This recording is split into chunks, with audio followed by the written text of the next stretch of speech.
Hello everyone, welcome to Study Tube. क्या हाल चाल, कैसे आप सभी। आशा करता हूं आप सभी अच्छे होंगे और स्वागत करता हूं मैं आप सभी का एक बार फिर से आपकी इस यूट्यूब चैनल पे।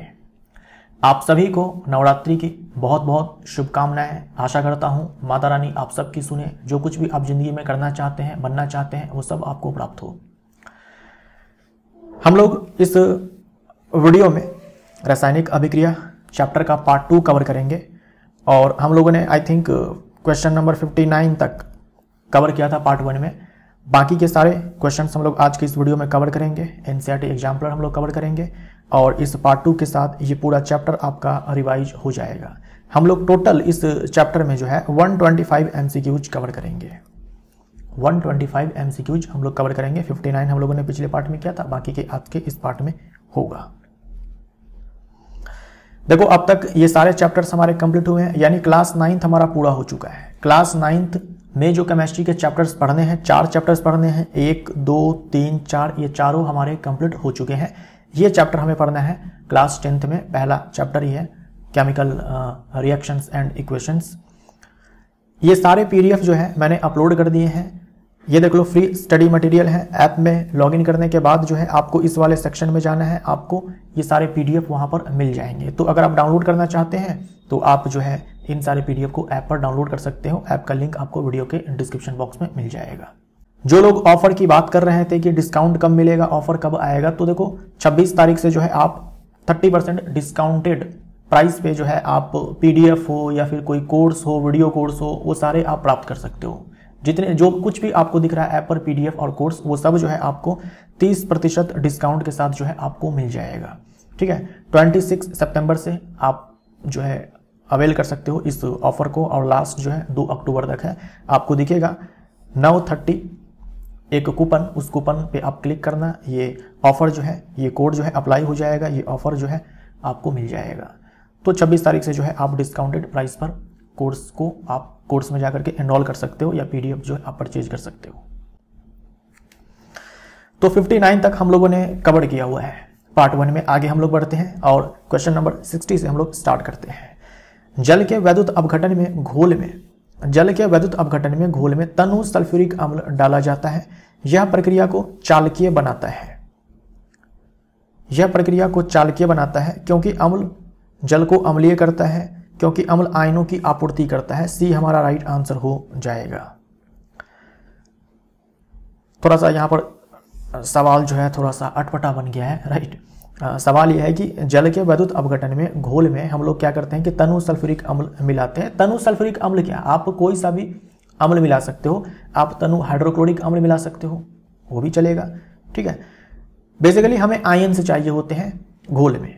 हमें जल में जो है आयन से चाहिए, जल में हमें आयन से चाहिए। किसी भी द्रव्य, किसी भी जलीय माध्यम से विद्युत का चालन या फिर किसी भी द्रव से विद्युत का चालन तभी हो पाएगा जब उसमें आयन्स होंगे। जब उनमें आयन्स होंगे तो सल्फ्यूरिक अम्ल हम डालते हैं तो यहाँ से H+ है ना, यहाँ से आपको आयन्स मिल जाएंगे H+ SO4-। ठीक, SO4 2-। ये आपको आयन्स मिल जाएंगे। तो इन आयनों के कारण जो है विद्युत का चालन अच्छे से हो पाता है। तो ये डालने का मतलब यही है कि जो चालकता है, जो घोल है, जो उसकी चालकता है वो और भी अच्छी हो जाए। ठीक है, तो सी हमारा राइट आंसर हो जाएगा। देखो यहाँ क्या लिखा हुआ है, वैद्युत अपघटन। याद करो, मैंने आपको बताया हुआ था कि अगर मान लीजिए कि एक अभिकारक है, ये टूट जाए 2 या 2 से अधिक उत्पाद में, तो इस काम के लिए जो है हमें ऊर्जा देनी पड़ती है। और एक अभिकारक 2 या 2 से अधिक उत्पाद में टूटे तो उससे हम लोग अपघटन अभिक्रिया तो बोलते ही हैं। लेकिन अगर मान लो रिएक्शन में ऊर्जा हमें देनी पड़ती है, वैसे केस में उस अभिक्रिया को हम लोग ऊष्मा शोषी अभिक्रिया भी बोलते हैं, एंडोथर्मिक रिएक्शन भी बोलते हैं। मतलब जो अपघटन अभिक्रिया होती है ना, वो अपने आप में एंडोथर्मिक रिएक्शन भी होती है, ऊष्मा शोषी अभिक्रिया भी होती है। मैंने आपसे कहा था कि ये जो ऊर्जा है, ये ऊर्जा जो है आप ऊष्मा के रूप में दे सकते हो। वैसे केस में हम लोग इस अपघटन अभिक्रिया को ऊष्मीय अपघटन अभिक्रिया या फिर तापीय अपघटन अभिक्रिया बोलते हैं। आप जो है प्रकाश के रूप में दे सकते हो ऊर्जा, तब हम प्रकाशीय अपघटन अभिक्रिया बोलेंगे। आप जो है विद्युत के रूप में दे सकते हो, वैसे केस में हम लोग वैद्युत अपघटन बोलते हैं। ठीक है, वैद्युत अपघटन बोलते हैं। तो इसके ऊपर जो है प्रश्न आपसे पूछा गया था। जैसे यहां पर देखो हमें जल को तोड़ना है, जल को तोड़ना है हाइड्रोजन और ऑक्सीजन में, ठीक है, हाइड्रोजन और ऑक्सीजन में। तो देखो एक अभिकारक है, टूट गया, दो उत्पाद में, अपने आप में ये अपघटन अभिक्रिया है जिसे हम लोग वैद्युत अपघटन बोलते हैं। लेकिन वैद्युत अपघटन हम लोगों ने क्यों बोला, क्योंकि यहां पर हम लोग ऊर्जा जो है वो इलेक्ट्रिक करंट के फॉर्म में देते हैं। तो यहां पर देखो जल है, जल में ग्रेफाइट रॉड्स डाले गए हैं, इसमें तनु सल्फ्यूरिक अम्ल डाला गया है ताकि चालकता जो है इंक्रीज हो जाए। उसके बाद बैटरी से कनेक्ट किया गया है। यहां पर आप हाइड्रोजन और ऑक्सीजन गैस के बुलबुले देखेंगे। तो जल के टूटने से हाइड्रोजन और ऑक्सीजन बनते, आपसे पूछा जाता है कि जल को किस विधि के द्वारा तोड़ा जाता है, तो वैद्युत अपघटन करेंगे हम लोग, हाइड्रोजन और ऑक्सीजन जो है हमें मिल जाएंगे। जल के वैद्युत अपघटन में एक पदार्थ डाला जाता है जिससे जल विद्युत चालक बन जाता है। देखो हम लोग अम्ल डालते हैं, तनु अम्ल डालते हैं, तनु अम्ल डालते हैं। ये तनु अम्ल जो है ये आपका HCl भी हो सकता है, H2SO4 भी हो सकता है, ये दोनों में से कोई भी हो सकता है, ठीक है। तो आंसर जो है बी और सी यहाँ पर दोनों हो जाएगा, ठीक, बी और सी दोनों हो जाएगा इसका आंसर।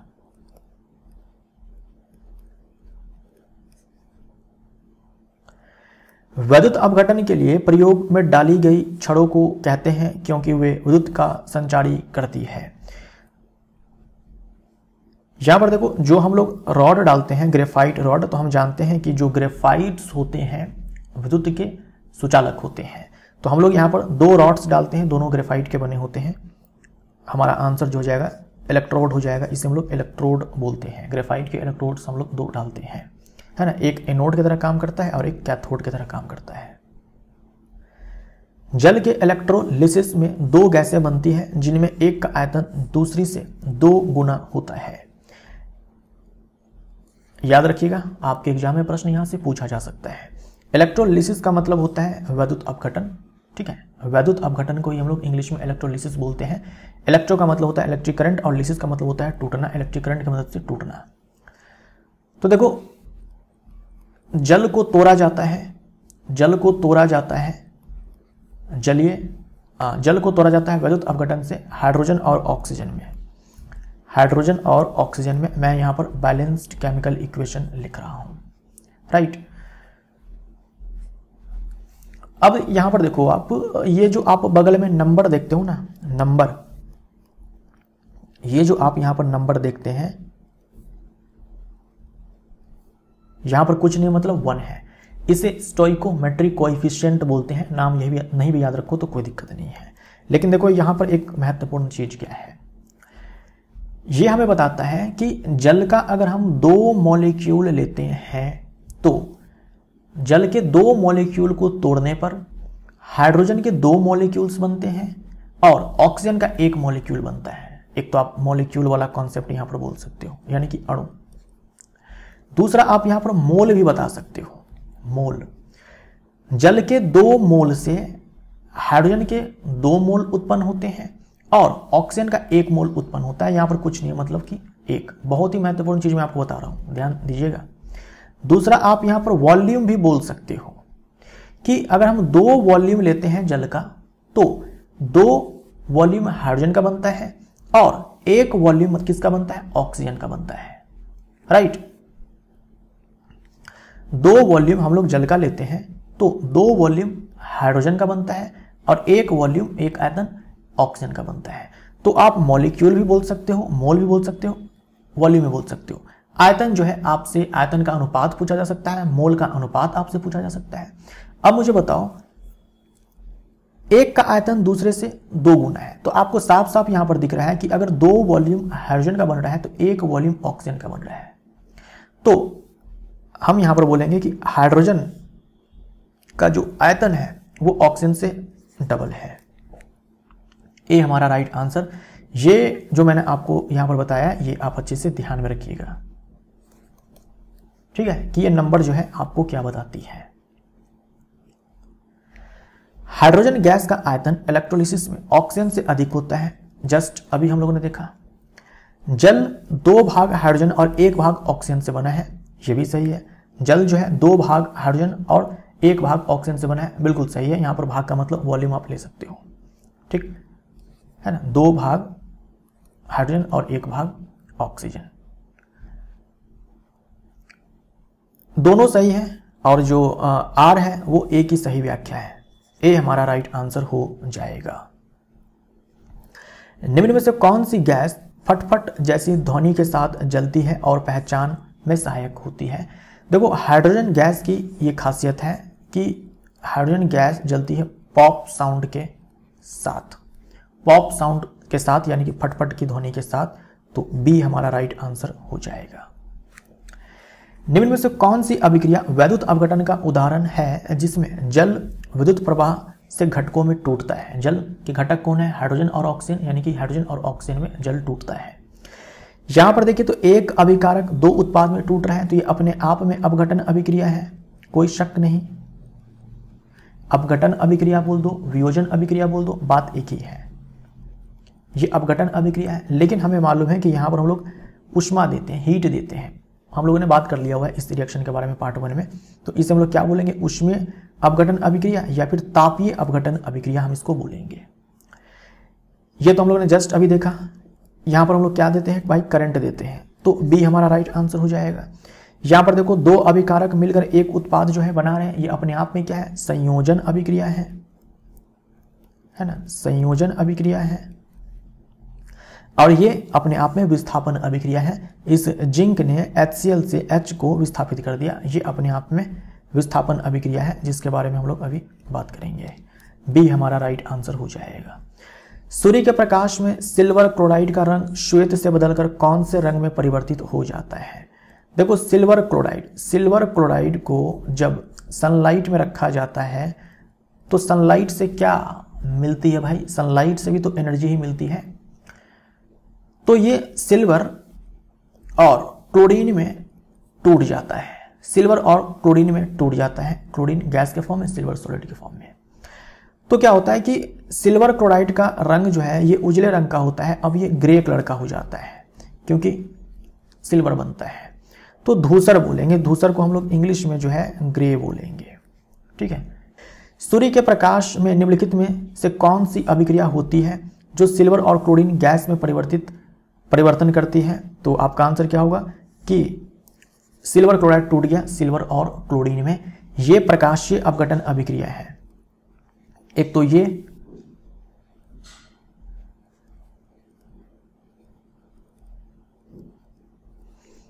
और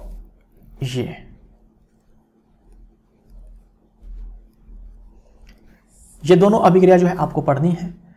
प्रकाशीय अपघटन अभिक्रिया है। अपघटन अभिक्रिया इसलिए क्योंकि दो अभिकारक, एक अभिकारक टूट गए दो उत्पाद में, और प्रकाशीय अपघटन इसलिए क्योंकि यहां पर हम लोग सनलाइट देते हैं, ठीक है, सनलाइट देते हैं। तो देखो ये प्रकाशीय अपघटन अभिक्रिया है और साथ में ऊष्माशोषी अभिक्रिया है क्योंकि यहां पर ऊर्जा हमें देनी पड़ती है। फोटोग्राफी में प्रयुक्त रासायनिक परिवर्तन किस प्रकार का उदाहरण है जहां प्रकाश की उपस्थिति में विघटन होता है? तो हमारा आंसर है प्रकाशीय विघटन, है ना। प्रकाशीय विघटन यानी कि प्रकाशीय अपघटन, प्रकाशीय अपघटन। ये जो रिएक्शन है इसका इस्तेमाल होता है ब्लैक एंड व्हाइट फोटोग्राफी में, श्याम श्वेत फोटोग्राफी में, है ना। श्याम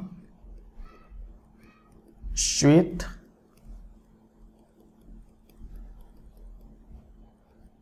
फोटोग्राफी में इस रिएक्शन का इस्तेमाल होता है। एग्जाम में बहुत बार पूछा जा चुका है।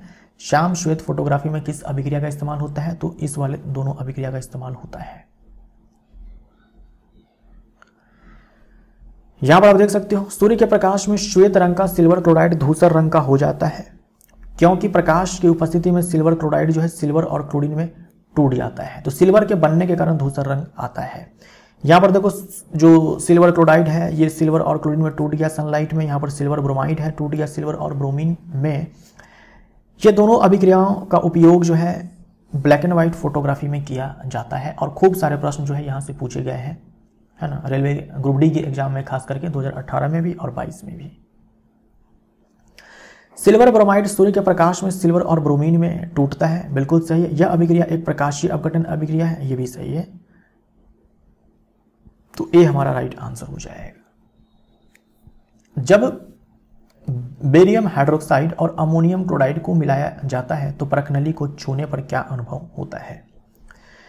देखो बेरियम हाइड्रोक्साइड और अमोनियम क्लोराइड के बीच जब अभिक्रिया होती है तो जिस भी बर्तन में ये अभिक्रिया होती है वो बर्तन जो है छूने पर जो है ठंडा लगता है। यहां पर देख लो अभिक्रिया जो होती है, बेरियम हाइड्रोक्साइड है और अमोनियम क्लोराइड है, इसके बीच में अभिक्रिया जब होती है तो बेरियम क्लोराइड बनता है, अमोनिया बनता है, जल बनता है, ये सारे जो है उत्पाद बनते हैं। ध्यान आपको ये देना है कि ये जो अभिक्रिया है ना, ये अपने आप में एंडोथर्मिक रिएक्शन है, यानी कि ऊष्माशोषी अभिक्रिया है। कौन सी अभिक्रिया है? ऊष्माशोषी अभिक्रिया है। ऊष्माशोषी अभिक्रिया है। देखो बर्तन आपको गर्म कब लगेगा? जब ऊष्मा का उत्सर्जन होगा। वैसे केस में बर्तन आपको गर्म लगेगा। जैसे आपने क्या किया कि पानी में चूना मिलाया तो बर्तन आपको गर्म लगेगा, क्योंकि वहां पर ऊष्माक्षेपी अभिक्रिया होती है, ऊष्मा का उत्सर्जन होता है। यहां पर ऊष्मा का अवशोषण होता है। अभिक्रिया को कराने के लिए ऊष्मा को अवशोषित किया जाता है आसपास से। अभिक्रिया के होने के लिए ऊष्मा का अवशोषण होता है आसपास से बर्तन के अंदर, इसलिए बर्तन का टेम्परेचर जो है गिर जाता है। तो एंडोथर्मिक रिएक्शन है, ये याद रखिएगा। और यहां पर देखो यह रिएक्शन इतनी ठंडी होती है कि आसपास की वस्तुएं फ्रोस्ट हो जाता है, यानी कि जम जाता है, टेम्परेचर इतना गिर जाता है। तो ये रिएक्शन देखो एग्जाम में पूछा नहीं गया है अभी तक, लेकिन आपके क्लास 10th में इस अभिक्रिया के बारे में जो है दिया गया है, तो आपके एग्जाम में आ सकता है। ठीक है, कभी कभी कुछ घटनाएं पहली बार भी घटती है ना, तो ये घटना भी घट सकती है कि ये अभिक्रिया आपको मिल सकती है। मेरे ख्याल से तो ये अभिक्रिया जो है अभी तक एग्जाम में नहीं पूछा गया है, लेकिन पूछा जा सकता है। याद रखिएगा ऊष्माशोषी अभिक्रिया है, टेम्परेचर फॉल कर जाता है। बेरियम हाइड्रोक्साइड और अमोनियम क्लोराइड की अभिक्रिया में ऊर्जा का क्या परिवर्तन होता है? तो ऊष्मा अवशोषित होती है ना, ऊर्जा ली जाती है, इसीलिए टेम्परेचर गिर जाता है। याद रखिए टेम्परेचर इंक्रीज तब होता है जब ऊष्मा का उत्सर्जन होता है, हीट इवॉल्व होती है वैसे केस में। जिन अभिक्रियाओं में ऊष्मा को बाहर से देना पड़ता है, उन्हें क्या कहा जाता है? उन्हें ऊष्माशोषी अभिक्रिया कहा जाता है। तो जो भी आपने देखा, तापीय अपघटन अभिक्रिया, प्रकाशीय अपघटन अभिक्रिया, वैद्युत अपघटन, ये इन सारे अभिक्रिया में क्या होता है कि हम ऊष्मा को, ऊर्जा को, खास करके ऊर्जा को हम लोग बाहर से देते हैं। अब ऊर्जा को हम लोग ऊष्मा के रूप में भी दे सकते हैं अगर वो तापीय अपघटन अभिक्रिया है तो, जैसे कि चूना पत्थर को तोड़ना है, चूना और कार्बन डाइऑक्साइड में, उस केस में। तो जो वियोजन अभिक्रिया है यानी कि अपघटन अभिक्रिया है, अभिकारकों को तोड़ने के लिए ऊष्मा, प्रकाश या विद्युत ऊर्जा की आवश्यकता होती है। वियोजन अभिक्रिया में अभिकारकों को तोड़ने के लिए ऊष्मा, प्रकाश या फिर विद्युत ऊर्जा की आवश्यकता होती है। तो जिन अभिक्रियाओं में ऊर्जा अवशोषित होती है उन्हें हम लोग ऊष्माशोषी अभिक्रिया कहते हैं। निम्नलिखित में से कौन सी अभिक्रिया हुई है? यह किस प्रकार की अभिक्रिया का उदाहरण है? यहां पर देखिए तो कॉपर सल्फेट में कॉपर है और यहां पर जो आयरन है ये अकेला है। अब इस आयरन ने क्या किया कि इस सल्फेट से कॉपर को विस्थापित कर दिया, कॉपर ने साइड कर दिया, सॉरी आयरन ने साइड कर दिया कॉपर सल्फेट से कॉपर को, यानी कि विस्थापित कर दिया। तो इससे हम लोग विस्थापन अभिक्रिया कहते हैं। केवल विस्थापन बोलेंगे, याद रखिएगा, केवल विस्थापन अभिक्रिया हम लोग बोलेंगे। द्विविस्थापन अभिक्रिया अलग होती है। यहां पर देखिए कॉपर सल्फेट का विलयन जो है ना वो नीले रंग का होता है, ये याद रखिएगा। कॉपर सल्फेट का विलयन लिया, ये विलयन हम लोगों ने लिया, कॉपर सल्फेट का विलयन लिया। इसमें हम लोगों ने क्या डाल दिया? लोहे की कील एक डाल दी। लोहा स्टार्टिंग में एकदम से चमकदार था, इसको डाल दिया इसमें, कुछ समय के लिए छोड़ दिया, आधे घंटे के लिए छोड़ दिया। आधे घंटे के बाद हम ये देखते हैं कि नीला रंग जो है धीरे धीरे अब गायब हो जाता है। नीला रंग जो है धीरे धीरे जो है गायब हो जाता है, हल्का हल्का जो है ग्रीन हो जाता है। क्यों गायब हो जाता है? क्योंकि अब कॉपर सल्फेट का विलयन कॉपर सल्फेट का विलयन नहीं रहा, अब ये फेरस सल्फेट का विलयन हो चुका है। अब ये फेरस सल्फेट का विलयन हो चुका है। फेरस सल्फेट का विलयन आप देखेंगे तो ग्रीन कलर का होता है, हल्का ग्रीन होता है। तो नीला रंग गायब हो गया, क्यों? क्योंकि फेरस सल्फेट बन गया है। और आप ये जो लोहे की कील पहले आप चमकदार देख रहे थे, अब उसके ऊपर ब्राउन परत जो है चढ़ जाती है ना, ब्राउन भूरे रंग की जो है परत चढ़ जाती है, क्योंकि जो कॉपर यहां पर विस्थापित हुआ वो आयरन नेल के ऊपर जाकर के जमा हो गया। इसीलिए कॉपर का कलर तो आप जानते हो ब्राउन होता है, तो आयरन नेल के ऊपर जाकर जमा हो गया, तो ये अब आयरन नेल जो है ब्राउन कलर की दिखती है। तो लोहे की कील का रंग जो है भूरा क्यों हो जाता है? क्योंकि कॉपर जाकर के उस पर जमा हो जाता है। और कॉपर सल्फेट का विलयन का नीला रंग जो है मलिन पड़ जाता है, क्योंकि अब वो फेरस सल्फेट के विलयन में कन्वर्ट हो चुका है। तो ये अभिक्रिया जो है आपसे यहां पर दिया गया था। ठीक। जब लोहे की कील को कॉपर सल्फेट के विलयन में डाला गया तो उस पर भूरा रंग क्यों दिखाई देने लगा?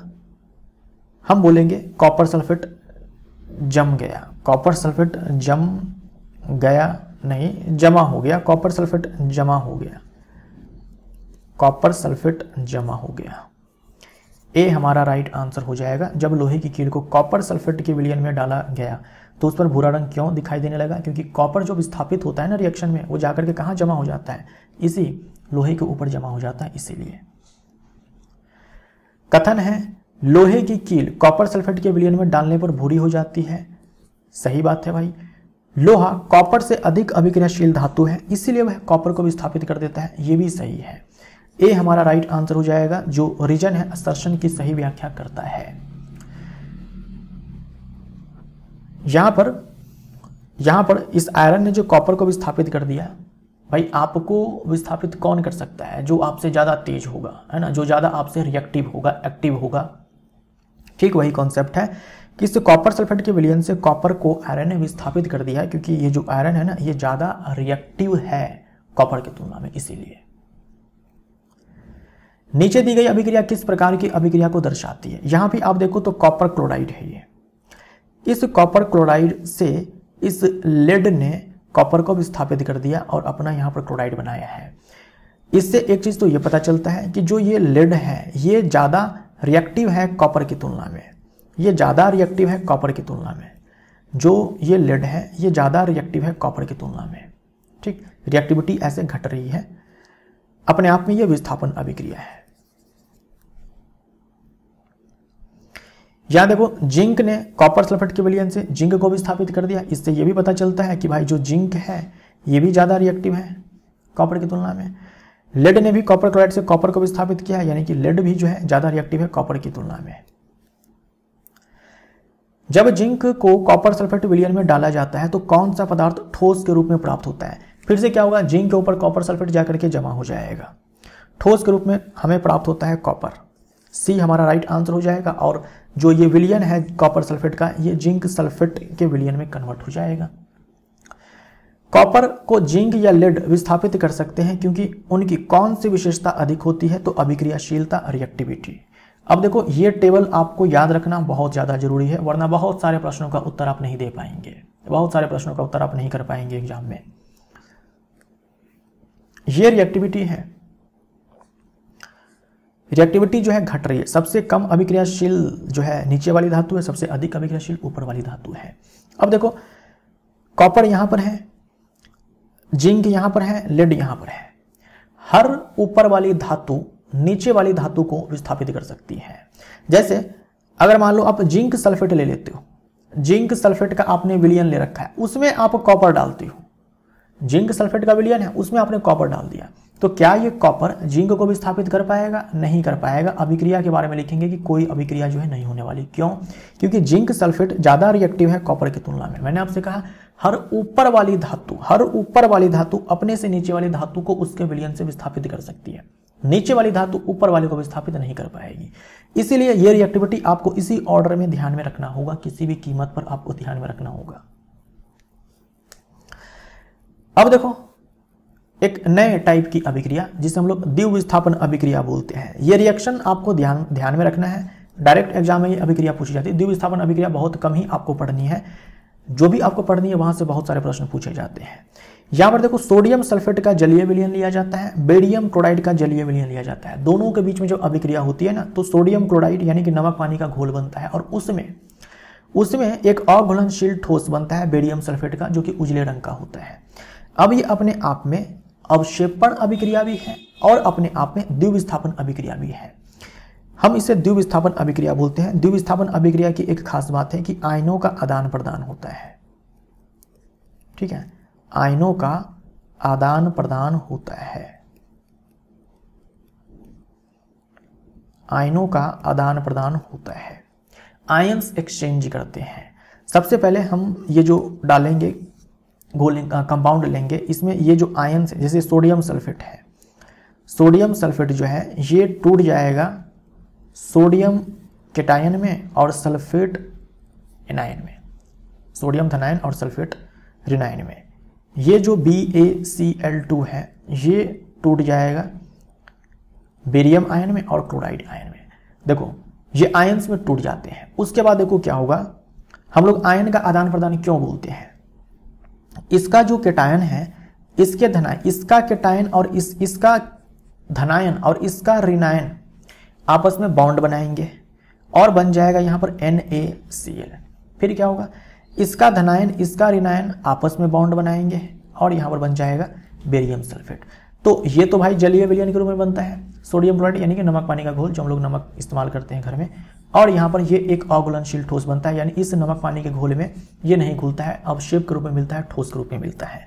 तो आयन का आदान प्रदान हुआ ना, इसका केटायन जो है इसके एनायन के साथ बॉन्ड बना लिया, इसका केटायन इसके एनायन से बॉन्ड बना लिया, इसका केटायन इसके एनायन से बॉन्ड बना लिया, तो आयनों का एक्सचेंज हो जाता है, आयंस एक्सचेंज करते हैं। यहाँ पर ये खास बात है द्विविस्थापन अभिक्रिया की। ये रिएक्शन जो है आपको ध्यान में रखना है। अगर आप इसको देखेंगे यहाँ पर जलीय विलयन है, जलीय विलयन है, अभिक्रिया होती है, जलीय विलयन प्राप्त होता है सोडियम क्लोराइड का और उसमें एक अघुलनशील ठोस बनता है। तो जिस अभिक्रिया में अघुलनशील ठोस बने या फिर अवक्षेप बने उसे हम लोग बोलते हैं अवक्षेपण अभिक्रिया। ये अभिक्रिया अपने आप में द्विविस्थापन अभिक्रिया है, साथ में अवक्षेपण अभिक्रिया भी है ना, यानी कि प्रेसिपिटेशन रिएक्शन, प्रेसिपिटेट जो यहाँ पर बनता है, ये जो बेरियम सल्फेट होता है ना, व्हाइट कलर का सॉलिड होता है। जब बेरियम क्लोराइड को सोडियम सल्फेट से मिलाया जाता है तो किस रंग का अवक्षेप बनता है, श्वेत कलर का अवक्षेप बनता है, ये उजले रंग का अवक्षेप बनता है सोडियम क्लोराइड के जलीय विलयन में। वे अभिक्रियाएं जिनमें अभिकारकों के बीच आयनों का होता है आदान प्रदान, उन्हें किस प्रकार की अभिक्रिया कहा जाता है। आयनों का आदान प्रदान कहीं पर भी आपको लिखा हुआ दिख जाए तो आप उसको द्विविस्थापन अभिक्रिया बोलेंगे। डी हमारा राइट आंसर। और यूजुअली जो है द्विविस्थापन अभिक्रिया में जो है आपको एक अवक्षेप देखने को मिलता है, लेकिन हमेशा ऐसा हो जरूरी नहीं है। यह है द्विविस्थापन अभिक्रिया। द्विविस्थापन अभिक्रिया को सामान्य रूप से किस प्रकार निरूपित किया जाता है, इस टाइप के प्रश्न जो है 2022 में बहुत पूछे गए थे। यहां पर देखो दो अभिकारक मिलकर एक उत्पाद बना रहे हैं तो ये अपने आप में संयोजन अभिक्रिया है, तो ये आंसर तो होगा नहीं। यहां पर देखो एक अभिकारक टूट गया दो उत्पाद में, अपने आप में वियोजन अभिक्रिया है या फिर अपघटन अभिक्रिया है, ये आंसर होगा नहीं। ठीक, इसको देख करके कोई टाइप नजर नहीं आ रहा है तो ये भी नहीं है। अब देखो यहां पर ये अपने आप में द्विविस्थापन अभिक्रिया है। ये जो AB है, ये A में A प्लस B माइनस है, आयंस है, इसमें C प्लस D माइनस है। भाई इसका केटायन इसके एनायन के साथ बॉन्ड बनाएगा और इसका केटायन इसके बॉन्ड के साथ, इसके एनायन के साथ बॉन्ड बनाएगा। तो यहां पर जो कंपाउंड बनेगा A plus D minus AD बनेगा, प्लस यहां पर CB बनेगा, है ना। केटायन पहले आता है और एनायन बाद में आता है, तो यहां पर हम लोग CB बोलेंगे, है ना। ये प्लस ये माइनस, ये प्लस ये माइनस, राइट। प्लस माइनस यानी कि ये धनायन है, ये ऋणायन है, ये धनायन है, ये ऋणायन है। ये द्विविस्थापन अभिक्रिया है। इस टाइप से हम लोग रिप्रेजेंट करते हैं। ये सारे रिप्रेजेंटेशन आपको ध्यान में रखने हैं। लेड नाइट्रेट और पोटेशियम आयोडाइड के विलयनों को मिलाने पर किस रंग का अवक्षेप बनता है। ये सारे अभिक्रिया आपके एग्जाम में पूछे जाएंगे, ये ध्यान में रखिएगा। पूछे ही जाएंगे, ये ध्यान में रखिएगा। किसके आप में से किन के शिफ्ट में आ जाए ये पता नहीं, लेकिन पक्का है कि यह अभिक्रिया जो है पूछे जाने वाला है आपके एग्जाम में। लेड नाइट्रेट और पोटेशियम आयोडाइड के विलयनों को मिलाने पर किस रंग का अवक्षेप बनता है। हम लोग ऑलरेडी पढ़ चुके हैं, बात कर चुके हैं पिछले वाले वीडियो में। देखो लेड नाइट्रेट का घुलन जो विलयन होता है वो रंगहीन होता है। ये पोटेशियम आयोडाइड का विलयन है, रंगहीन है। और इनके बीच में जो अभिक्रिया होती है तो पोटेशियम नाइट्रेट का जलीय विलयन बनता है और उसमें पीले रंग का एक अघुलनशील ठोस बनता है, अवक्षेप बनता है। तो ये अपने आप में एक द्विविस्थापन अभिक्रिया है, साथ में अवक्षेप बना है तो अवक्षेपण अभिक्रिया भी है। यहां पर आप देख सकते हो कि पोटेशियम आयोडाइड है, ये रंगहीन है। लेड नाइट्रेट है, रंगीन है। ये पोटेशियम आयोडाइड जो है लेड नाइट्रेट में डाला जा रहा है। डालने के बाद क्या हुआ कि पोटेशियम नाइट्रेट का जो है जलीय विलयन बना है और पीले रंग का जो है एक अवक्षेप बना है। ये अपने आप में प्रेसिपिटेशन रिएक्शन भी है, यानी कि अवक्षेपण अभिक्रिया भी है। क्योंकि अवक्षेप बना है तो ये अपने आप में अवक्षेपण अभिक्रिया भी है, राइट। जब कॉपर चूर्ण को गर्म किया जाता है तो उसकी सतह पर काली परत बन जाती है। यह परत किस यौगिक की होती है। आप एक कॉपर ले लो, आप कॉपर का तार ले लो, उसको आप चूल्हे पर ले आकर रखो, गर्म करो तो उसके ऊपर काले रंग की परत चढ़ जाएगी। वो जो काले रंग की परत चढ़ती है वो परत होती है कॉपर ऑक्साइड की, है ना, कॉपर ऑक्साइड की। इसे आप क्यूप्रस ऑक्साइड भी बोल सकते हो, माफ करिएगा क्यूप्रिक ऑक्साइड भी आप बोल सकते हो। इसी को आप ये भी बोल सकते हो कॉपर 2 ऑक्साइड, कॉपर 2 ऑक्साइड या फिर क्यूप्रिक ऑक्साइड आप बोल सकते हो। यहां पर देख लो, कॉपर को आपने गर्म किया ऑक्सीजन के प्रेजेंस में, ये ब्लैक कलर का होता है, ये कलर आपको ध्यान में रखना है। इसलिए काले रंग का कॉपर क्यों हो जाता है, क्योंकि काले रंग की परत चढ़ जाती है इस क्यूप्रिक ऑक्साइड की, कॉपर 2 ऑक्साइड की। उस काले रंग की परत को आप हटाना चाहते हो, है ना, यानी इस वाले परत को आप हटाना चाहते हो, तो आपके पास क्या तरीका है कि आप क्या करेंगे, उसी कॉपर चूर्ण के ऊपर जो है हाइड्रोजन गैस को प्रवाहित करवाएंगे, ये वापस से जो है कॉपर मिल जाएगा आपको, और कॉपर का जो कलर होता है ब्राउन कलर का, वो कॉपर आपको ब्राउन कलर का दिखेगा। कॉपर के ऊपर बनी काली परत को हटाने के लिए कौन सी गैस प्रवाहित की जाती है जिससे पुनः कॉपर प्राप्त होता है, तो हाइड्रोजन है ना, हाइड्रोजन है। जब किसी पदार्थ में ऑक्सीजन का ह्रास होता है तो यह किस प्रक्रिया को दर्शाता है, ऑक्सीजन का ह्रास होता है तो इसे हम लोग अपचयन बोलते हैं। अपचयन बोलेंगे, loss of oxygen, loss of oxygen, या फिर आप बोलेंगे गेन यानी कि प्राप्त करना, गेन ऑफ हाइड्रोजन, या फिर गेन ऑफ, यहां पर आप इलेक्ट्रॉन भी लिख सकते हो। और इसके ठीक उल्टा हो जाएगा उपचयन के केस में। एक का ध्यान में रखो, दूसरा जो है आप रिवर्स कर देना। जैसे अगर ऑक्सीजन के लॉस से, ह्रास से अपचयन होता है तो गेन करने से क्या हो जाएगा, उपचयन हो जाएगा। अगर हाइड्रोजन को गेन करने से, हाइड्रोजन को प्राप्त करने से अपचयन होता है, यानी कि हाइड्रोजन के ह्रास से उपचयन हो जाएगा।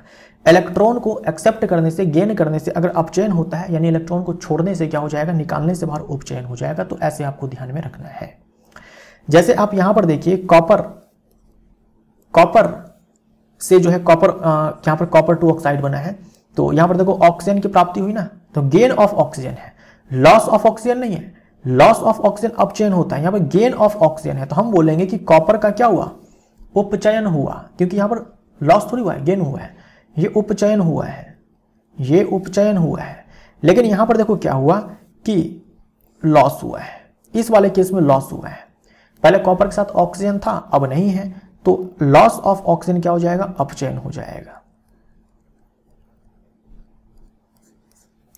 है ना। उपचयन यानी कि ऑक्सीडेशन और अपचयन यानी कि रिडक्शन। ये अभिक्रिया जो दी है इसमें हाइड्रोजन का क्या कार्य है, एक इंपॉर्टेंट चीज जो आप यहां पर देखेंगे,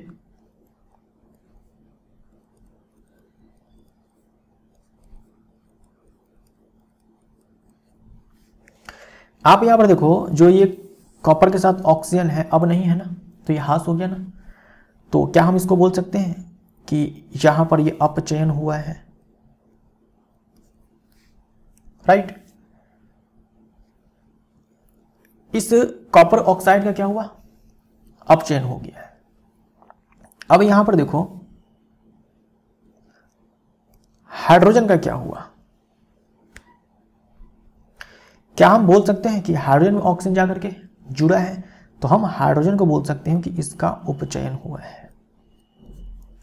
अब ध्यान दीजिएगा, जिसका अपचयन हो उसको हम लोग उपचायक बोलते हैं। ये मत कर देना जिसका अपचयन हो उसे अपचायक बोलेंगे, नहीं, जिसका अपचयन हो उसे हम लोग उपचायक बोलते हैं, यानी कि ऑक्सीडाइजिंग एजेंट बोलते हैं, और जिसका उपचयन हो उसको हम लोग अपचायक बोलते हैं। पहले तो मैंने आपको यह बताया कि हम लोग अपचयन उपचयन कब बोलेंगे, दूसरा मैं आपको बता रहा हूं कि अपचायक क्या होता है, उपचायक क्या होता है। तो भाई जिसका अपचयन हो उसको हम लोग उपचायक बोलेंगे, ऑक्सीडाइजिंग एजेंट बोलेंगे।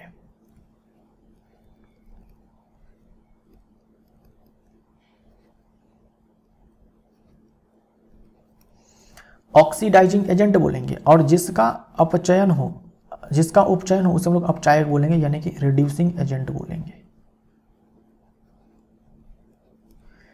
रिड्यूसिंग एजेंट बोलेंगे। ठीक है, शॉर्ट में इसी को हम लोग OA लिख देते हैं और इसे हम लोग RA लिख देते हैं। तो अब बताओ कि हाइड्रोजन का क्या काम है। देखो हाइड्रोजन क्या है, यहाँ पर हाइड्रोजन अपचायक है। जो हाइड्रोजन है ये क्या है, अपचायक है। तो हमारा आंसर यहाँ पर अपचायक हो जाएगा। हाइड्रोजन ने क्या किया है कि इस कॉपर ऑक्साइड से ऑक्सीजन को छीन लिया है, यानी इसने अपचयन करवा दिया है किसका, इस कॉपर 2 ऑक्साइड का। जिस अभिक्रिया में एक अभिकारक उपचयित दूसरा अपचयित होता है उसे हम लोग रेडॉक्स अभिक्रिया कहते हैं। इसी को हम लोग उपचयन अपचयन अभिक्रिया बोलते हैं। ठीक है, अपचयन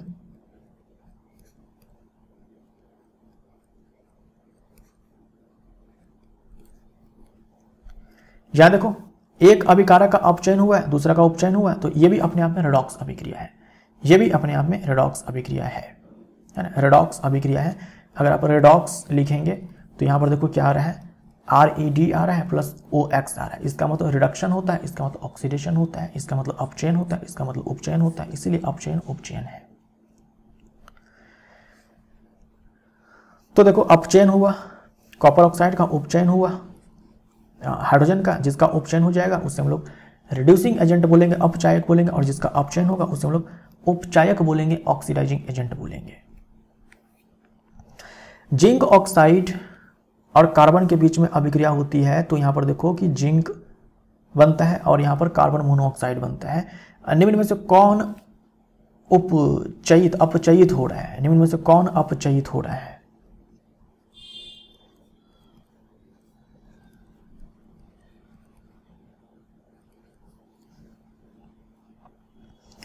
इसको आप विस्थापन अभिक्रिया भी बोल सकते हो। देखो कार्बन ने क्या किया, जिंक ऑक्साइड से जिंक को विस्थापित कर दिया, तो अपने आप में विस्थापन अभिक्रिया भी है। लेकिन ये अभिक्रिया कभी भी आएगा ना आपसे तो ये अपचयन उपचयन के ऊपर ही आएगा, विस्थापन को लेकर के बहुत कम चांस है कि विस्थापन अभिक्रिया के रूप में जो इस अभिक्रिया को दिया जाए। यहाँ साफ साफ आपको दिख रहा है कि जिंक ऑक्साइड से ऑक्सीजन का ह्रास हुआ है, तो इसका हो जाएगा यहाँ पर उपचयन, और कार्बन में जाकर के ऑक्सीजन जुड़ा है तो कार्बन का हो गया यहां पर अपचयन बोलेंगे। जिंक ऑक्साइड का अपचयन हुआ है,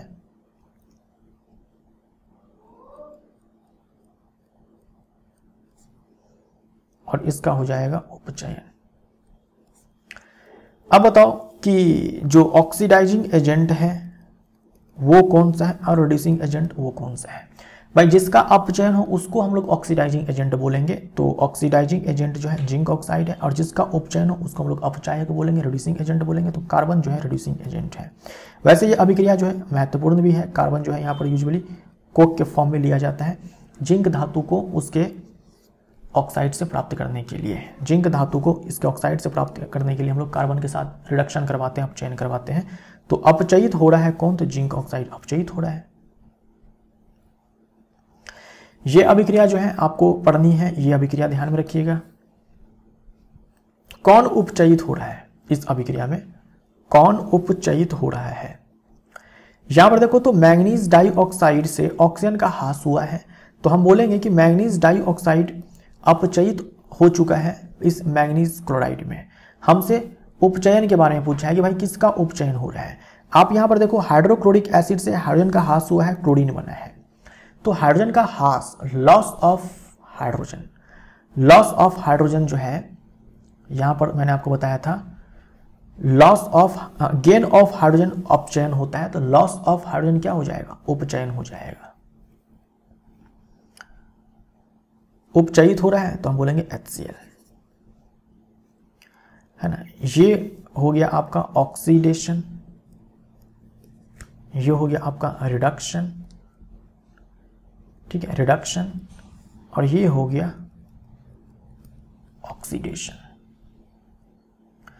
आपसे पूछा जा सकता है रिड्यूसिंग एजेंट, ऑक्सीडाइजिंग एजेंट, ये हो जाएगा ऑक्सीडाइजिंग एजेंट और ये हो जाएगा रिड्यूसिंग एजेंट। निम्नलिखित में से कौन सा कथन सही है जो उपचयन अपचयन को सही परिभाषित करता है। उपचयन में ऑक्सीजन का ह्रास होता है, गलत हो जाएगा, ऑक्सीजन का ह्रास नहीं होता है। अपचयन में ऑक्सीजन की वृद्धि होती है, गलत हो जाएगा, ऑक्सीजन की वृद्धि जो है उपचयन होता है। उपचयन में ऑक्सीजन की वृद्धि या हाइड्रोजन का ह्रास होता है, हाँ ये सही है। उपचयन में ऑक्सीजन की वृद्धि या हाइड्रोजन की वृद्धि होती नहीं, हाइड्रोजन की वृद्धि यानी कि अपचयन होता है। सी हमारा राइट आंसर हो जाएगा। जब कोई धातु वायु, अम्ल या नमी के संपर्क में आकर अपनी चमक व स्वरूप खो देती है तो यह प्रक्रिया क्या कहलाती है? ये जो डेफिनेशन है संक्षारण का है, कोरोजन का है, ये ध्यान में रखिएगा।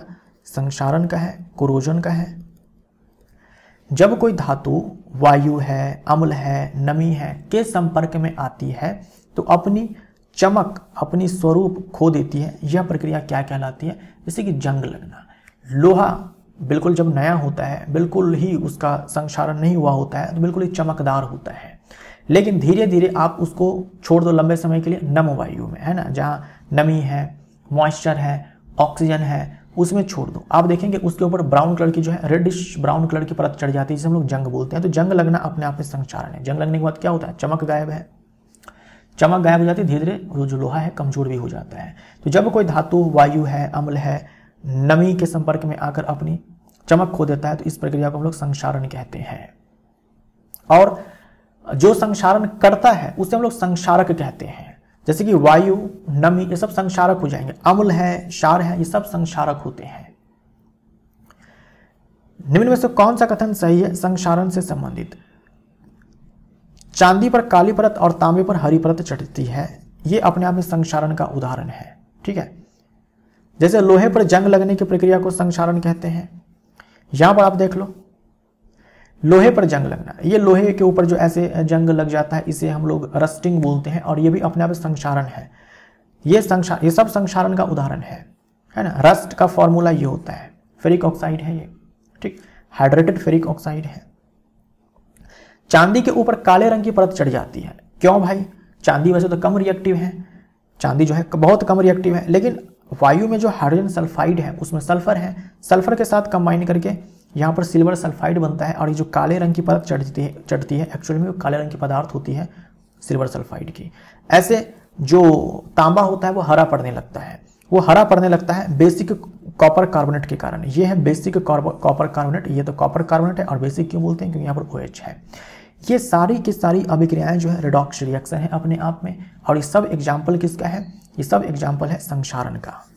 ये सब एग्जाम्पल है संक्षारण का। तांबे का हरा पड़ जाना, चांदी का काला पड़ जाना, और लोहे का लाल भूरा पड़ जाना, ठीक, लाल भूरा पड़ जाना, यानी लोहे के ऊपर जंग लगना, सब एग्जाम्पल है संक्षारण का, कोरोजन का, और ये सब जो है अपने आप में रिडॉक्स अभिक्रिया का उदाहरण है।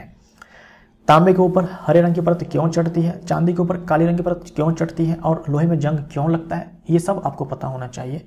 यहां पर मैंने लिख दिया है, और मैंने आपको यहां पर सब बता भी दिया कि किसमें क्या होता है। जब तेल या वसा युक्त खाद्य सामग्री वायु के संपर्क में अधिक समय तक रखी जाती है तो उसमें क्या परिवर्तन आता है? मान लीजिए कोई तैलीय सबस्टांस है, कोई फैटी सबस्टांस है, उसको आप खुला छोड़ दो, या फिर बॉक्स में है उसमें आप छेद कर दो, धीरे धीरे एयर जो है उसके अंदर जाएगी, एयर में ऑक्सीजन है, और वो सारे फूड जो है ऑक्सीडाइज कर जाएंगे, ऑक्सीकृत हो जाएंगे। ऑक्सीकृत होने के बाद उनका टेस्ट खराब, गंध खराब। इस प्रोसेस को हम लोग रेंसिडिटी बोलते हैं। इस प्रोसेस को हम लोग क्या बोलते हैं? रेंसिडिटी बोलते हैं। अंग्रेजी में विकृत गंधिता बोलते हैं। तो उसमें विकृत गंध आ जाती है। सी हमारा राइट आंसर हो जाएगा। विकृत गंधिता हिंदी में बोलेंगे, रेंसिडिटी इंग्लिश में बोलेंगे। ये डेफिनेशन जो है आपको ध्यान में रखना है। जैसे मान लीजिए आपने चिप्स और कुरकुरे का पैकेट लाया, उसको क्या करो, थोड़ा सा फाड़ दो और छोड़ दो, देखना कुछ एक आध दिन के बाद ही उसका टेस्ट खराब हो जाएगा, स्मेल खराब हो जाएगा, है ना, बिल्कुल डीनेचर्ड हो जाएगा वो, ठीक है, क्योंकि उसमें जो भी तैलीय पदार्थ हैं वो सारे ऑक्सीडाइज कर जाएंगे, ऑक्सीकृत हो जाएंगे ऑक्सीजन के कारण। तो वसा युक्त खाद्य पदार्थों का स्वाद और गंध में बदलाव किस प्रक्रिया के कारण होता है? तो हमारा आंसर क्या हो जाएगा? उपचयन के कारण ऑक्सीडेशन हो जाता है। और ऑक्सीडेशन होता है ऑक्सीजन के कारण, क्योंकि एयर में ऑक्सीजन है जो उसके अंदर घुस जाती है। अब उस ऑक्सीजन, अगर हम उस ऑक्सीजन को निकाल दें, ऑक्सीजन के कांटेक्ट में उसको नहीं आने दें, तो फिर उसका ऑक्सीडेशन नहीं होगा। यहाँ पर जो वसायुक्त खाद्य पदार्थों का ऑक्सीडेशन होता है, उपचयन होता है, इस प्रोसेस को विकृत गंधिता कहा जाता है, रेंसिडिटी कहा जाता है, ठीक है। अब ये जो उपचयन होता है जिसके कारण रेंसिडिटी होता है, इससे रोकने के लिए क्या मिलाया जाता है? तो इसके अंदर जो है प्रतिऑक्सीकारक एंटीऑक्सीडेंट मिलाया जाता है। यूजुअली नाइट्रोजन गैस को फिल किया जाता है चिप्स एंड कुरकुरे के पैकेट में, राइट। चिप्स की थैली में ऑक्सीजन हटाकर कौन सी गैस भर दी जाती है ताकि उपचयन ना हो? नाइट्रोजन, क्योंकि नाइट्रोजन के साथ अभिक्रिया नहीं होती है, ठीक। इसीलिए जो आप चिप्स है, कुरकुरे हैं, लेज वगैरह का पैकेट देखते हो जो फूला फूला उसके अंदर रहता इतना है लेकिन लगता है कि बहुत सारा है, उसके अंदर कौन सी गैस होती है? नाइट्रोजन गैस होती है। नीचे दी गई अभिक्रिया के संबंध में कौन सा कथन असत्य है? असत्य आपसे पूछा है, इनकरेक्ट आपसे पूछा है। यहां देखो तो लेड ऑक्साइड है, लेड ऑक्साइड से ऑक्सीजन का त्याग हुआ है। तो ऑक्सीजन का त्याग मतलब क्या? ऑक्सीजन का त्याग मतलब अपचयन, अपचयन यानी कि रिडक्शन। और कार्बन में जाकर के ऑक्सीजन जुड़ा है तो जुड़ना यानी कि ऑक्सीडेशन। सीसा अपचयित हो रहा है, यहां पर पूरा लेड ऑक्साइड ही अपचयित हो रहा है तो हम लोग बोलेंगे लेड ऑक्साइड अपचयित हो रहा है, ये सही है हमारा। कार्बन उपचयित हो रहा है, कार्बन उपचयित हो रहा है, यहां लिखा है कार्बन डाइऑक्साइड उपचयित हो रहा है तो गलत हो जाएगा। कार्बन में ऑक्सीजन जुड़ा है, कार्बन उपचयित हो रहा है, लेड ऑक्साइड से ऑक्सीजन का ह्रास हुआ है तो हम बोलेंगे लेड ऑक्साइड जो है अपचयित हो रहा है ना। हमसे पूछा असत्य कौन सा है, तो भाई सत्य है सी और डी, तो असत्य हो जाएगा ए और बी। 1 हमारा राइट आंसर हो जाएगा। लेकिन देखो यहां पर सीसा अपचयित हो रहा है लिखा ना, ये भी तो सही है, ये भी तो सही है। जैसे यहां पर देखो PbO से यहां पर Pb बना है, ये लेड ऑक्साइड कैसे बनेगा? भाई देखो लेड ऑक्साइड कुछ ऐसे बना है, लेड आयन ये है और ऑक्साइड आयन ये होता है ना। अगर आप फॉर्मूला लिखने जाएंगे क्रिस क्रॉस करेंगे वैलेंसी लिख करके तो ये लेड ऑक्साइड ही बनेगा। यानी कि इस वाले में सीसा का ऑक्सीडेशन स्टेट +2 है और इस वाले में 0 है, जब अकेले होता है तो 0 होता है। तो ऑक्सीडेशन नंबर का गिरना, ऑक्सीडेशन नंबर का गिरना, ये भी तो रिडक्शन ही होता है, ये भी तो रिडक्शन ही होता है। तो इस हिसाब से तो भाई केवल सीसा के बारे में भी हम बोल सकते हैं कि अपचयित हो रहा है ना, सीसा के बारे में बोल सकते हैं कि अपचयित हो रहा है। लेकिन ऑक्सीडेशन स्टेट के बारे में, ऑक्सीडेशन नंबर के बारे में जो है आपको पढ़ना नहीं है, इसीलिए हम इस आंसर को यहाँ पर टिक नहीं मारेंगे। ये एनसीईआरटी एक्सरसाइज का क्वेश्चन है, एज इट इज सवाल आपके एग्जाम में पूछा जा सकता है, तो आपको आंसर जो है यही बताना है। इसको आप जो है गलत मान करके ही चलेंगे, इसको आप गलत मान करके ही चलेंगे, ये मानकर चलेंगे कि पूरा का पूरा लेड ऑक्साइड जो है अपचयित हो रहा है, ना कि केवल लेड अपचयित हो रहा है। वास्तव में तो लेड भी अपचयित हो रहा है, ठीक है, लेकिन एनसीईआरटी एग्जाम किताब में जो है यही आंसर दिया गया है। ऑक्सीडेशन स्टेट, ऑक्सीडेशन नंबर के बारे में आपको पढ़ना नहीं है आई थिंक, इस कारण से जो है इसको जो है गलत माना गया है यहाँ पर। तो आप ये सवाल याद रखेंगे और इसका उत्तर जो है आपको ध्यान में रखना है। यहाँ पर लेड ऑक्साइड का अपचयन हो रहा है, कार्बन का उपचयन हो रहा है। ऊपर दी गई अभिक्रिया किस प्रकार की है? यहां पर देखो तो एल्यूमिनियम ने क्या किया है, फेरिक ऑक्साइड से आयरन को, यानी आयरन का जो ऑक्साइड है उससे आयरन को विस्थापित करके अपना ऑक्साइड बनाया है। तो ये अपने आप में विस्थापन अभिक्रिया है, द्विविस्थापन नहीं है, विस्थापन अभिक्रिया है, क्योंकि रिएक्टिविटी सीरीज में एल्यूमिनियम जो है आयरन से ऊपर है। लौह चूर्ण पर तनु हाइड्रोक्लोरिक अम्ल डालने से क्या होता है? सही उत्तर पर निशान लगाइए। देखो लोहे का चूर्ण है, लोहा अपने आप में धातु है और ये तनु हाइड्रोक्लोरिक अम्ल है, तो ये याद रखेंगे आप। लोहा और तनु अम्ल हो, तनु HCl हो या फिर H2SO4 हो, अभिक्रिया जब होती है तो यहां पर बनेगा धातु लवण और मुक्त होती है हाइड्रोजन गैस। वही धातु हाइड्रोजन गैस मुक्त करवा सकती है या फिर हाइड्रोजन को विस्थापित कर सकती है जो रिएक्टिविटी सीरीज में हाइड्रोजन से ऊपर हो। रिएक्टिविटी सीरीज आप देखेंगे तो हाइड्रोजन भी आपको मिलेगा उसमें, उससे ऊपर वाले धातु जो है इस अम्ल से हाइड्रोजन को विस्थापित कर पाएंगे, तो ये भी अपने आप में विस्थापन अभिक्रिया है। तो हम बोलेंगे यहाँ पर कि जो धातु लवण बनेगा वो फेरिक क्लोराइड बनेगा, FeCl2 बनेगा, ये हो जाएगा आपका फेरस क्लोराइड। तो हाइड्रोजन गैस एवं आयरन क्लोराइड, ए हमारा राइट आंसर हो जाएगा। संतुलित रासायनिक समीकरण चुनिए।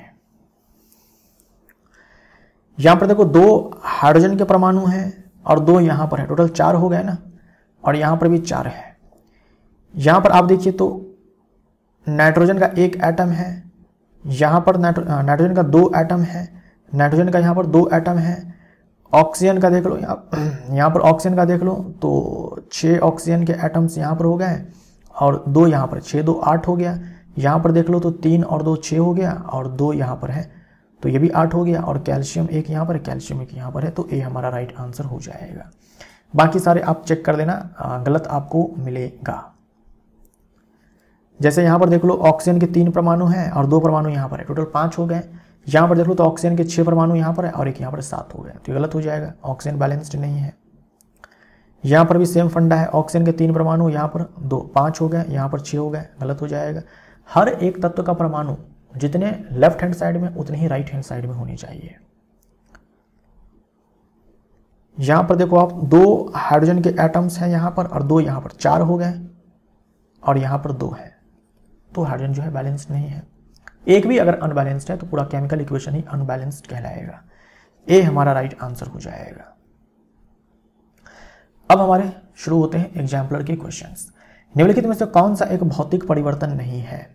तो जल के क्वथन पर जलवाष्प का बनना है ना, जल का भाप बनना, जल से बर्फ का बनना, इस प्रकार का जो अवस्था परिवर्तन होता है, भौतिक परिवर्तन होता है, ये फिजिकल चेंज है, ये फिजिकल चेंज है। बर्फ के गलन पर जल का बनना, ये भी अपने आप में अवस्था का परिवर्तन है, तो फिजिकल चेंज है। जल में लवण का विलय होना, जैसे जल में आपने नमक घोल दिया, अपने आप में फिजिकल चेंज है ना। फिजिकल चेंज में कोई नया सबस्टांस नहीं बनता है। और पेट्रोलियम का दहन, दहन जो है गैसों का, अपने आप में केमिकल चेंज है, राइट, तो ये केमिकल चेंज है। कौन भौतिक परिवर्तन नहीं है? तो डी हो जाएगा, सारे के सारे जो है फिजिकल चेंज है। पीसी यानी कि फिजिकल चेंज, भौतिक परिवर्तन, सीसी यानी कि केमिकल चेंज। निम्नलिखित अभिक्रिया एक उदाहरण है। यहां पर देखो इस अमोनिया में हाइड्रोजन है नाइट्रोजन के साथ, इस ऑक्सीजन ने अमोनिया में जो हाइड्रोजन है इसको विस्थापित कर दिया, और यहां पर देखो खुद नाइट्रोजन से जाकर के जुड़ा है, तो हम इसको जो है विस्थापन अभिक्रिया बोलेंगे। विस्थापन अभिक्रिया को ही प्रतिस्थापन अभिक्रिया बोलते हैं। संयोजन अभिक्रिया ये नहीं है, क्योंकि संयोजन अभिक्रिया में तो एक ही उत्पाद बनता है, एक ही उत्पाद बनता है। उदासीनीकरण अभिक्रिया नहीं बोलेंगे। उदासीनी अभिक्रिया में क्या होता है, अम्ल और क्षारक आपस में अभिक्रिया करते हैं, लवण और जल बनता है। तो जल तो यहाँ पर बन रहा है, लेकिन ये लवण थोड़ी है, ये लवण नहीं है, और ना ही आपको यहाँ पर अम्ल दिख रहा है। अमोनिया के बारे में बोल सकते हो कि थोड़े क्षारकीय प्रकृति के होते हैं, लेकिन यहाँ पर कोई लवण तो दिख नहीं रहा है, तो उदासीनीकरण अभिक्रिया भी नहीं है। ये अपने आप में उपचयन अपचयन अभिक्रिया है, बिल्कुल उपचयन अपचयन अभिक्रिया है। अमोनिया में ऑक्सीजन आकर के जुड़ा है, तो अमोनिया का जो है यहाँ पर हो गया है ऑक्सीडेशन, और ऑक्सीजन में हाइड्रोजन आकर के जुड़ा है, तो इसका हो गया रिडक्शन। ठीक है, अमोनिया का हो गया ऑक्सीडेशन, और ऑक्सीजन का हो गया यहाँ पर रिडक्शन। ऑक्सीजन में हाइड्रोजन आकर के जुड़ा है, हाइड्रोजन का जुड़ना जो है रिडक्शन कहलाता है, और ऑक्सीजन का जुड़ना जो है ऑक्सीडेशन कहलाता है। तो 1 और 3 हमारा राइट आंसर हो जाएगा, सी हमारा राइट आंसर हो जाएगा। दी हुई अभिक्रिया के लिए निम्नलिखित में से कौन से कथन सत्य है? यहां देखिए आप, तो आयरन में ऑक्सीजन आकर के जुड़ा है, तो आयरन का ऑक्सीडेशन हो गया, और जल से ऑक्सीजन का ह्रास हुआ है, तो इसका हम बोलेंगे रिडक्शन हो गया है। तो देखो आयरन धातु ऑक्सीकरण हो, आयरन धातु का ऑक्सीकरण, आयरन धातु ऑक्सीकृत हो रही है, ऐसा होना चाहिए था, आयरन धातु ऑक्सीकरण हो रही है, ऑक्सीकृत जो है हो रही है, ये ट्रू हो जाएगा, हमें ट्रू ही चूज करना है। जल अपचयित हो रहा है, जल जो है हाइड्रोजन में अपचयित हो रहा है, ये भी ट्रू है।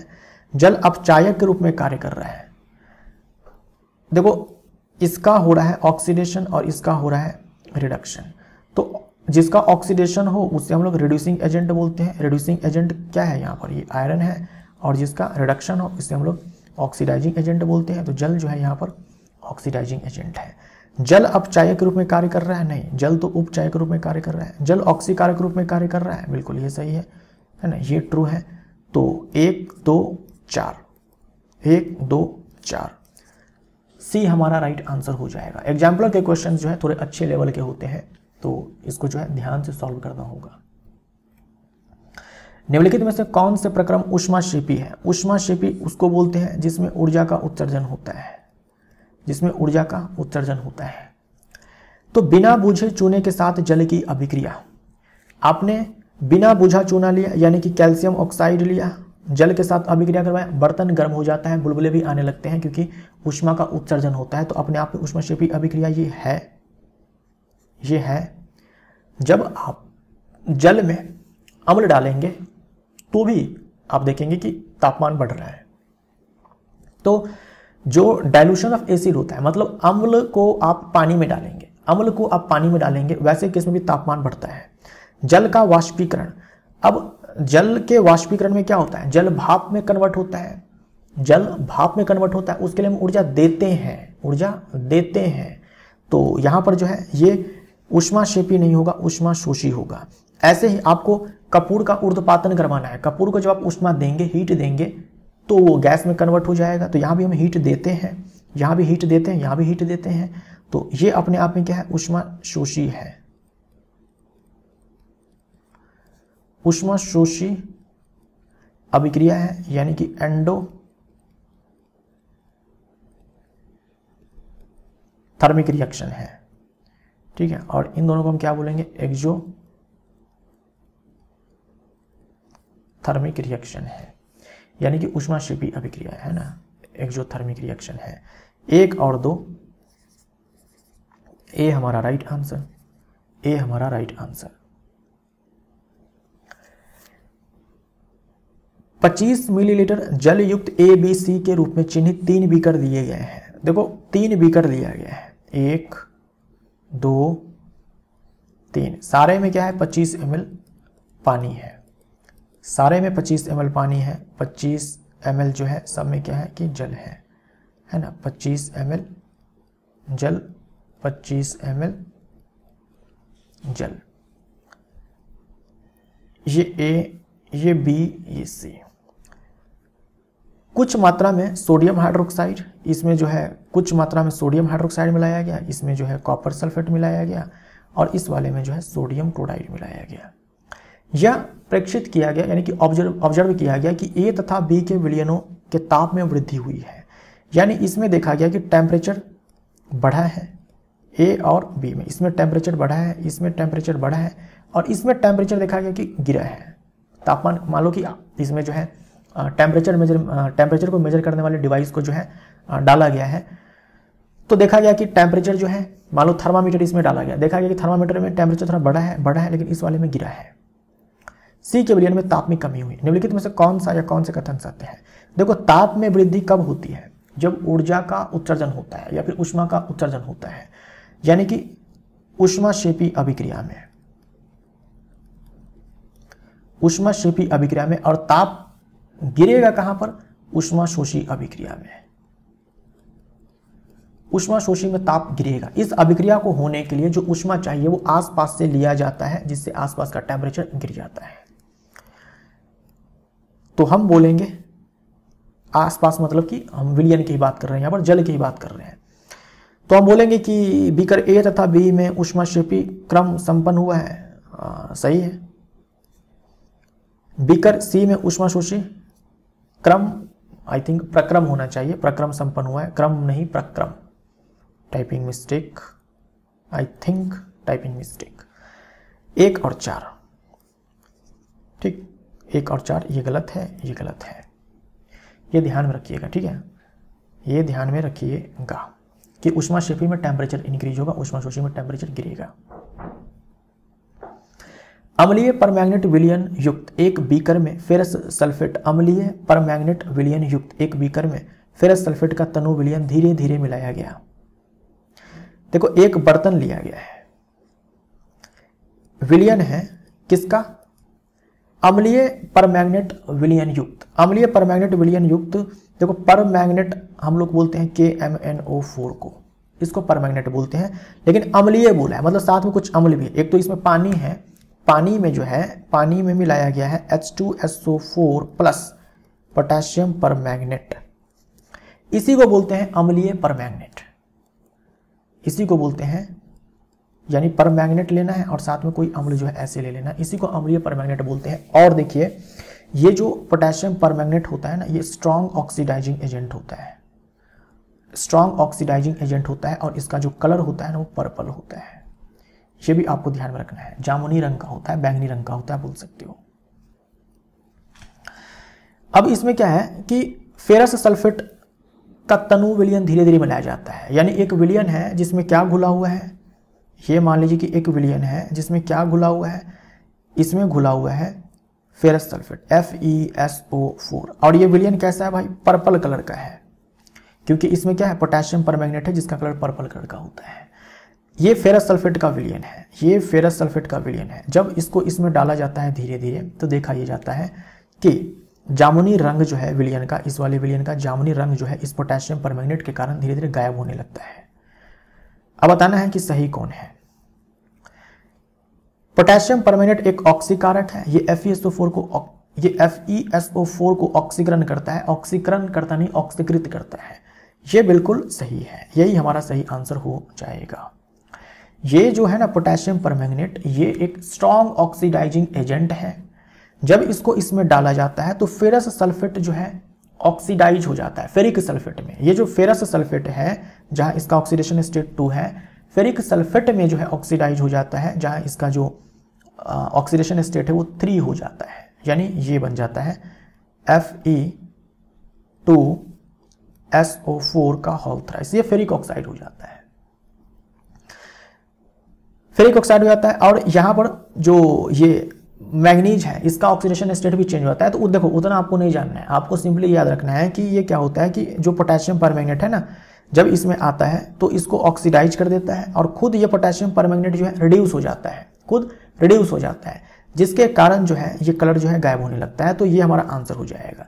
पोटेशियम परमैंगनेट एक ऑक्सीकारक है, ये इसको ऑक्सीडाइज कर देता है। आई होप आपको ध्यान में रहेगा, ये आपको ध्यान में रखना है, पढ़ना है आपको, है ना। कार्बन एवं उसके यौगिक चैप्टर में जो है इसके बारे में पढ़ना है।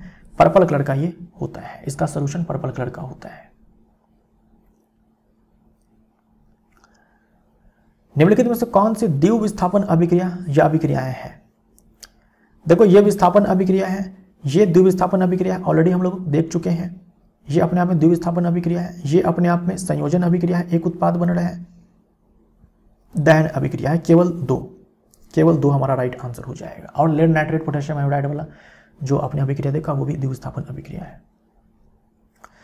सूर्य के प्रकाश की उपस्थिति में सिल्वर क्लोराइड के उद्भासन पर वह स्लेटी क्यों हो जाता है, यानी कि ग्रे कलर का क्यों हो जाता है? हम लोगों ने देखा था ना कि सिल्वर क्लोराइड टूट जाता है सिल्वर और क्लोरीन में। जो ये सिल्वर क्लोराइड है ये टूट जाता है सिल्वर और क्लोरीन में। तो सिल्वर के बनने के कारण ये स्लेटी हो जाता है। सिल्वर क्लोराइड के अपघटन पर सिल्वर बनने से, ये सही है, केवल एक हमारा राइट आंसर हो जाएगा। सिल्वर क्लोराइड के ऊर्ध्वपातन से, सिल्वर क्लोराइड के क्लोरीन गैस में विघटन से नहीं। क्लोरीन गैस के बनने के कारण ये ग्रे कलर नहीं आता है, सिल्वर के बनने के कारण ग्रे कलर आता है, इसीलिए ये आंसर होगा, एक आंसर होगा, ये भी नहीं होगा। सिल्वर क्लोराइड के ऑक्सीकरण से नहीं, सिल्वर क्लोराइड का यहां पर कोई ऑक्सीकरण नहीं हुआ है, ठीक है। सिल्वर क्लोराइड का यहां पर कोई ऑक्सीकरण जो है नहीं हुआ है।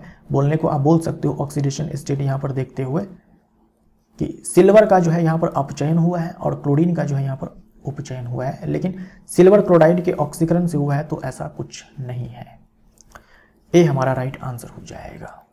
ठोस कैल्शियम ऑक्साइड जल के साथ तीव्रता से अभिक्रिया कर कैल्शियम हाइड्रोक्साइड बनाता है। चूना पानी का अभिक्रिया है ना, पिछले वाले पार्ट में मैंने बताया था ना कि दुकान से आपने चूना खरीद कर लाया, ठोस कैल्शियम ऑक्साइड आपने दुकान से चूना खरीद कर लाया, बर्तन लिया, उसमें आपने जल मिला दिया, जल मिलाने के बाद क्या होता है, कैल्शियम हाइड्रोक्साइड बनता है। इसको हम लोग बुझा हुआ चूना बोलते हैं, इसको चूना का बुझाना बोलते हैं। कैल्शियम ऑक्साइड बिना बुझा हुआ चूना पानी में डाल दिया, आपने चूना को बुझा दिया। हम पानी और मिला के क्या करेंगे, उसका पूरा विलयन हम लोग तैयार कर लेते हैं, उसे हम लोग चूना पानी बोलते हैं। ये बुझा हुआ चूना है, इसमें पानी घोलेंगे और ज्यादा, पानी और ज्यादा मिलाएंगे, विलयन बन जाएगा, उसे हम लोग चूना पानी बोलेंगे। साथ ही ऊष्मा उत्पन्न होती है, हम लोग बात कर चुके हैं, यहाँ पर ऊष्मा का उत्सर्जन होता है, तभी तो बर्तन जो है गर्म हो जाता है। इस प्रक्रिया को चूने को बुझाना कहते हैं, इसको चूने को बुझाना कहते हैं। कैल्शियम हाइड्रोक्साइड जल में घुलकर इसका विलयन बनाता है, जिसे चूना का पानी कहते हैं। सब आपको ध्यान में रखना है। निम्नलिखित में से कौन से कथन चूने के बुझाने तथा इसके विलयन के बनने के लिए सत्य है? तो यह अपने आप में क्या है, ऊष्माक्षेपी अभिक्रिया है। एक ऊष्माशोषी अभिक्रिया है, नहीं, यह एक ऊष्माक्षेपी, देखो ये ऊष्माशोषी है, ये ऊष्माक्षेपी है, थोड़ा सा करेक्ट कर लो, ऊष्माक्षेपी अभिक्रिया सही।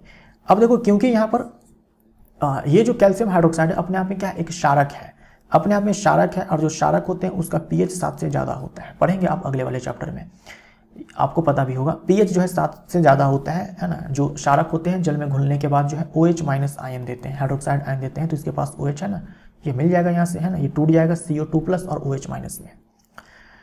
तो परिणामी विलयन के पीएच जो है 7 से अधिक होगी, क्योंकि यहाँ पर एक क्षारक बनता है, यहाँ कम होगी। तो 2 और 3 वाला हमारा राइट आंसर हो जाएगा, यानी कि बी हमारा राइट आंसर हो जाएगा। एग्जाम्पलर के क्वेश्चन है इसीलिए इस लेवल के हैं। बेरियम क्लोराइड है अमोनियम सल्फेट के साथ अभिक्रिया पर बेरियम सल्फेट और अमोनियम क्लोराइड देता है। निम्नलिखित में से कौन अभिक्रिया के प्रकार को सही प्रदर्शित करता है? देखो बेरियम क्लोराइड है BaCl2 का अगर आप लेते हैं जलीय विलयन और इसमें आप क्या मिलाते हैं भाई, अमोनियम सल्फेट मिलाते हैं। अमोनियम सल्फेट जो है मिलाते हैं तो ये हो जाएगा NH4 का whole twice SO4। Ammonium sulphate का ये फॉर्मूला हो जाएगा, है ना। अमोनियम आयन होता है +1 वाला और सल्फेट आयन SO4 2- वाला, है ना। वैलेंसी लेकर क्रिस क्रॉस करेंगे तो आपको ये फॉर्मूला जो है मिल जाएगा। यहां पर क्या बना भाई, बेरियम सल्फेट बना और अमोनियम क्लोराइड NH4Cl बना। ये भी आपका जलीय विलयन के रूप में होता है। तो क्या होगा कि अमोनियम क्लोराइड का जलीय विलयन आपको मिलेगा, लेकिन यहाँ पर बेरियम सल्फेट का जो है, बेरियम सल्फेट हमें पता है कि ये एक उजले रंग का अवशेप होता है ना, उजले रंग का ठोस होता है। तो उजले रंग का अवशेप जो है यहाँ पर अमोनियम क्लोराइड के विलयन में मिलेगा।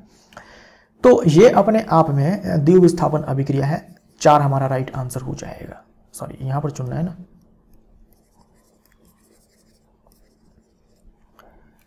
केवल 4 सी हमारा राइट आंसर हो जाएगा। विस्थापन अभिक्रिया तो नहीं है, अब हाँ अवक्षेपण अभिक्रिया भी तो है, ठीक है।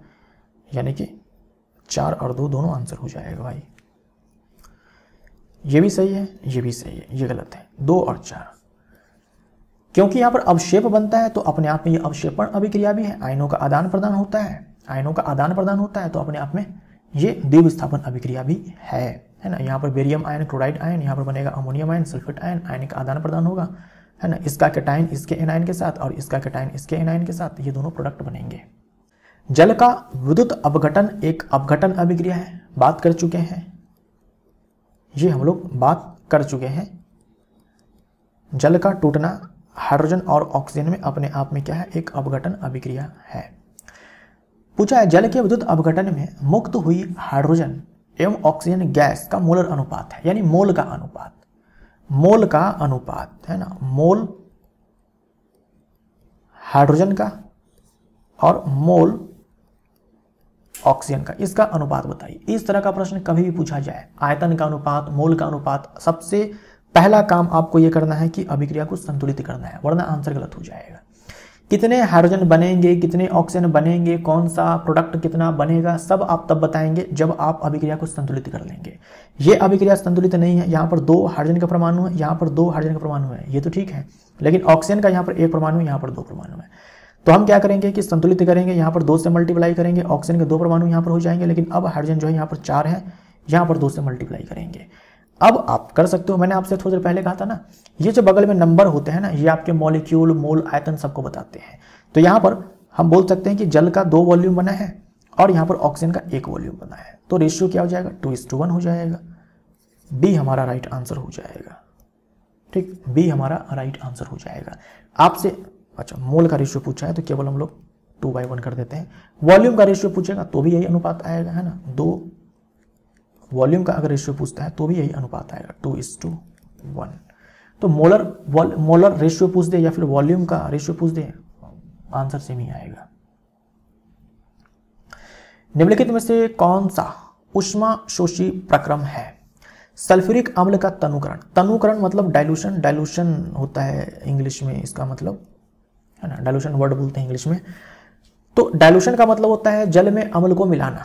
आपके पास क्या है कि एक जल है, आपके पास जल है, इसमें आप क्या मिला रहे हो, अम्ल मिला रहे हो, इसको डाइल्यूशन बोलते हैं। ये जो पूरा प्रोसेस है इसको हम लोग डाइल्यूशन बोलते हैं।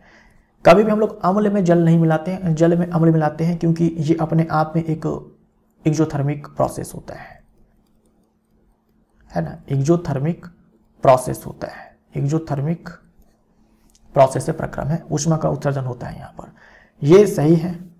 शुष्क बर्फ का ऊर्ध्वपातन, शुष्क बर्फ का ऊर्ध्वपातन यानी कि ठोस कार्बन डाइऑक्साइड है और ये जो है कार्बन डाइऑक्साइड गैस में कन्वर्ट हो रही है। ठोस कार्बन डाइऑक्साइड को शुष्क बर्फ बोलते हैं। तो हम जानते हैं कि भाई सॉलिड से गैस बनना कब होगा, जब हीट दिया जाएगा। हालांकि यहाँ पर हीट नहीं भी दिया जाएगा, यहाँ पर तो काफ़ी हाई प्रेशर पर जो है इसको ठोस में कन्वर्ट किया जाता है, लेकिन फिर भी ये अपने आप में जो ऊर्ध्वपातन है ये अपने आप में हम जानते हैं कि ऊष्मा जो है यहाँ पर जरूरत पड़ती है, ऊष्मा जो है देनी पड़ती है, तो ये जो है ऊष्माशोषी प्रक्रम है।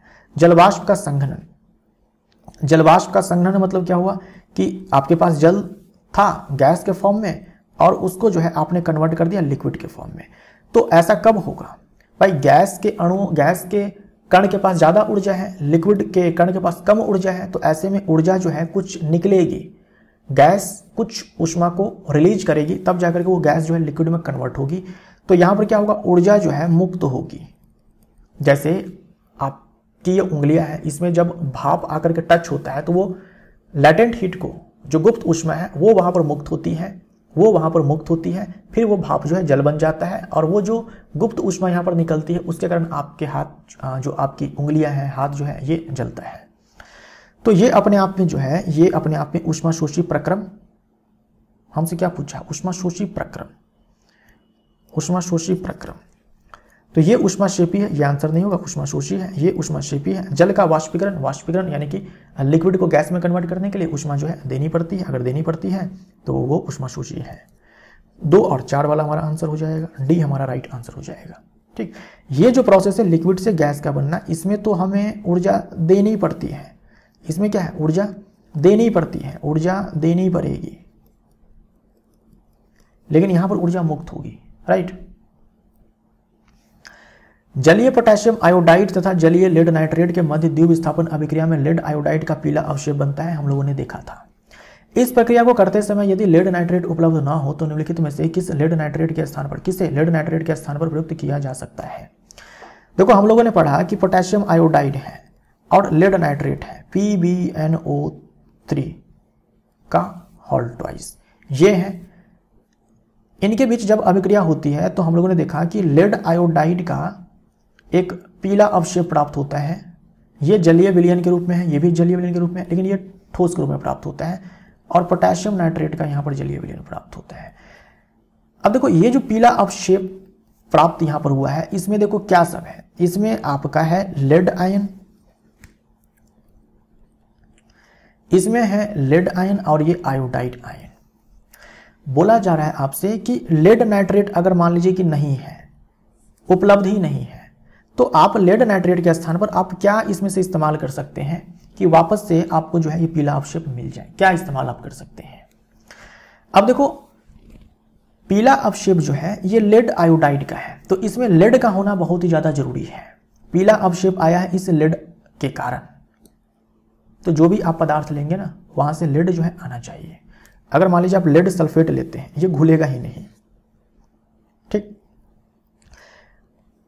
ये PbI2 कब बनेगा, जब ये Pb2+I- के बीच में बॉन्ड बनेगा, और ये बॉन्ड कब बनेगा, जब ये Pb2+ आयन होगा विलयन में। अब ये आयन भाई तभी ना होगा जब ये आयन कहाँ से मिला, ये जो लेड आयन है और ये जो नाइट्रेट आयन, ये ऐसे पहले टूटे होंगे, आयन का आदान प्रदान होता है ना, आयन का आदान प्रदान होता है, तो ये K+I- में टूटा होगा, ये लेड और नाइट्रेट आयन में टूटा होगा। अब ये सारे आयन्स फ्री हैं, अब क्या है कि ये कैटायन और ये एनायन, ये कैटायन ये एनायन, यानी कि लेड जो यहाँ पर आयन है और ये दोनों आपस में बॉन्ड बनाए, ये दोनों आपस में बॉन्ड बनाए, तो यहाँ पर लेड नाइट्रेट बन गया, ये दोनों आपस में बॉन्ड बनाए तो यहाँ पर PbI2 बन गया। यानी कि ये बॉन्ड बनने के लिए पहले लेड आयन मिलना चाहिए। अब ये जो लेड सल्फेट है, ये जो लेड सल्फेट है PbSO4, ये जो लेड सल्फेट है ये बोला कि अविलय है। अगर अविलय है, जैसे नमक अगर मान लीजिए ठोस है तो Na+Cl- में नहीं टूटेगा, ऐसे ही अगर ये अविलय है तो ये आयन में नहीं टूटेगा, ये टूट करके Pb2+SO4- में नहीं टूटेगा, है ना। यहाँ से जो है ये आयन से जो है आपको नहीं मिलेंगे, ये अविलय है ना, इसीलिए तो ये आंसर नहीं होगा। अब देखो अमोनियम नाइट्रेट है, पोटेशियम सल्फेट है, इन दोनों में तो लेड है ही नहीं, और लेड जो है जरूरी है, लेड जो है जरूरी है क्योंकि लेड के कारण ही यहाँ पर पीले रंग का अवशेष बनता है, और लेड इनमें है ही नहीं, तो आप लेड एसीटेट ले सकते हो।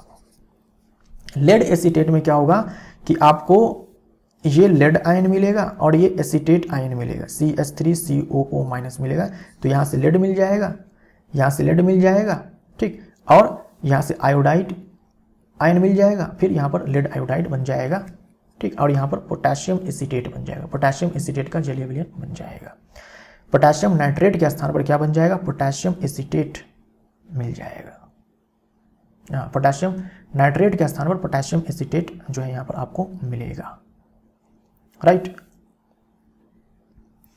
क्योंकि हम यहाँ पर क्या लेंगे, लेड एसीटेट लेंगे, तो पोटेशियम जैसे सोडियम एसीटेट होता है ना, यहाँ पर जो है पोटेशियम एसीटेट बन जाएगा। इस वाले केस में बन जाएगा CH3COO, ये पोटेशियम एसीटेट बनेगा और ये लेड आयोडाइड बनेगा। तेल के नमूने को लंबे समय तक ताजा बनाए रखने के लिए निम्नलिखित में से कौन सी गैस प्रयुक्त की जाती है। ऑक्सीजन से हमें बचाना है, इनर्ट गैस हम लोग डालते हैं, इनर्ट गैस डालते हैं ताकि अभिक्रिया ना हो। हीलियम अपने आप में अक्रिय गैस है और नाइट्रोजन भी अभिक्रिया जो है तेल के साथ, यानी कि रेंसिडिटी विकृत गंधिता से हमें बचाना है। तो हम लोगों ने पढ़ा थोड़ी देर पहले कि एंटीऑक्सीडेंट डालते हैं, उसके रूप में हम लोग नाइट्रोजन का इस्तेमाल करते हैं। हम लोग दूसरे प्रकार की अक्रिय गैस जो हानिकारक नहीं उसका भी इस्तेमाल कर सकते हैं, ठीक।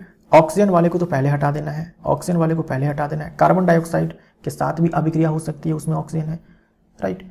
डी हमारा राइट आंसर हो जाएगा। प्रयोगशाला में ऑक्सीजन गैस बनाने के लिए निम्नलिखित अभिक्रिया प्रयुक्त की जाती है।